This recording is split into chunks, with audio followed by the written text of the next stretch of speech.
네, 반갑습니다. 오물단 대표 박은준입니다. 이번에 핫 이슈, 뜨거운 감자로 떠오르는 그런 이야기들이 있어서 제가 한번 들고 와봤습니다.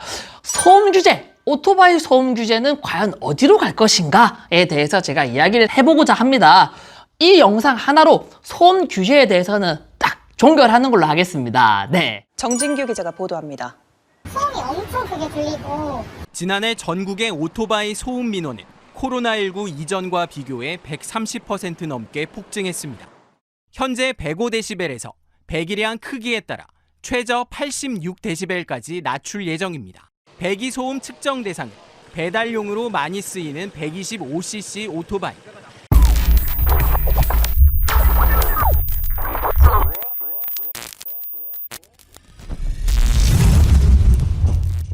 그 전에 배달하시는 분들에 대해서 이야기를 한번 하고자 합니다. 배달하시는 분들 굉장히 존경합니다. 왜? 일상생활에 편의를 가져왔기 때문에 저는 존경을 합니다. 내가 집에서 밥을 먹고 싶은데 배달하시는 분이 없으면 어떻게 밥을 먹습니까? 저는 존경을 한다 이 말이에요. 하지만 대한민국은 법치국가입니다. 법치국가인데 법으로 105데시벨이라는 거를 규제를 해놨습니다. 그럼 규제를 지켜주시는 것도 저는 맞다고 생각을 합니다. 오토바이가 머플러가 튜닝이 안 돼 있고 튜닝이 돼 있고 쪽에서는 저는 튜닝이 돼 있고 쪽입니다. 하지만 105데시벨 넘고 안 넘고에 따라서는 안 넘자의 주입니다. 왜냐하면 저도 한 번씩 집에 있다가 보면 머플러 소리, 오토바이 머플러 소리가 굉장히 귀를 때릴 때가 있습니다. 그거는 민폐입니다. 민폐고 105데시벨을 안 넘는 선에서는 라이더의 안전을 위해서 저는 꼭 필요하다고 생각을 합니다. 예를 들자면 차도 가고 있고 오토바이도 가고 있습니다. 대체적으로 오토바이가 좀 빠르게 가죠. 오토바이가 빠르게 가는데 차가 갑자기 우회전을 했어요. 차가 오면 크니까 볼 수가 있는데 오토바이는 작기 때문에 자 시야가 안 보인다 이 말입니다. 하지만 머플러 소리가 나면 조금이라도 더 안전하게, 조금이라도 더 조심하게 들어가겠죠. 그만큼 안전성에서는 저는 머플러가 튜닝이 돼 있어야 된다고 생각을 합니다. 왜 이런 이야기를 했냐면 저는 머플러를 튜닝하는 사람들이 나쁘다고 하는 게 아니라 규제, 한마디로 105데시벨을 넘어가시는 소음기 탈거한다든지 아니면 구멍을 뚫는다든지 그런 분들이 나쁘다, 잘못했다고 저는 이야기를 하는 겁니다.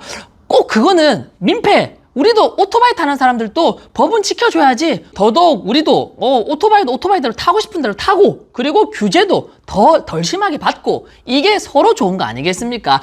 그리고 신호 위반이라든지 아니면 인도를 주행하는 거는 어떠한 경우에도 정당화될 수가 없습니다. 그거는 라이더들의 안전과 그리고 걷는 시민들의 안전을 위해서 꼭 좀 지켜줬으면 좋겠습니다.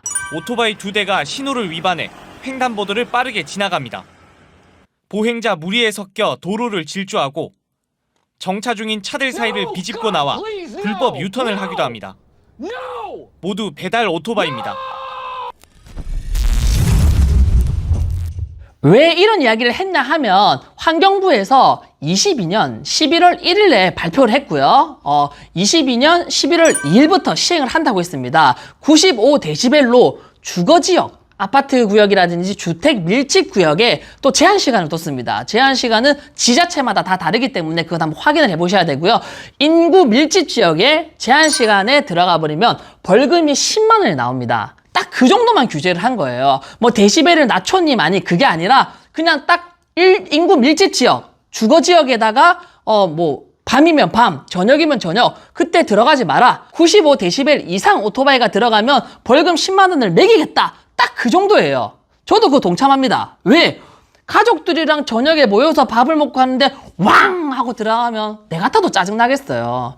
그러니까 우리 라이더분들 혹은 배달하시는 분들, 지금 가장 타격 입으신 분들이 배달하시는 분들일 거예요. 머플러를 105데시벨로 규정을 해놨는데 저녁에 배달이 많을 거 아니에요. 하지만 배달 구역에 들어가야 되는데 95데시벨 이상 차들은 들어가면 벌금 10만 원이니까 가장 라이더분들이 치명타가 왔을 거란 말입니다. 그래도 저는 어쩔 수 없다고 생각합니다. 이거는 이미 환경부에서 고지를 했고 그리고 우리는 대한민국 국민으로서 지켜줘야 될 의무가 있다고 생각합니다. 라이더분들 항상 안전운행 하시고요. 규정은 꼭 지켜주셨으면 좋겠습니다. 네, 이거는 번외인데 고속도로를 저희가 지금 대한민국은 올라가지 못하는 걸로 돼 있죠. OECD 국가 중에서 대한민국만 유일하게 고속도로를 못 올라갑니다. 저는 고속도로를 올려야 된다고 생각합니다. 업을 하는 사람이기 때문에 올려야 된다는 것도 있고 라이더로서도 올려야 된다고 생각합니다. 물론 오토바이는 소수입니다. 자동차가 다수고 오토바이는 소수이기 때문에 뭐 다수 쪽에서 반대하면 소수는 힘이 없어요. 하지만 저라도 목소리를 내야 되기 때문에 말 한마디 더 거들어 봅니다. 조금 더 시내에서는 뭐 소음도 없을 거고, 그리고 고속도로라는 거는 말 그대로 차랑 오토바이 다 같이 달려도 됩니다. 물론 사고가 있을 수도 있고 큰 사고가 있을 수도 있습니다. 하지만 이분들이, 사고가 있는 분들이 뭐 국도에서는 사고가 나지 말란 법이 없지 않습니까? 그렇기 때문에 저는 고속도로에는 오토바이는 올려줬으면 좋겠다.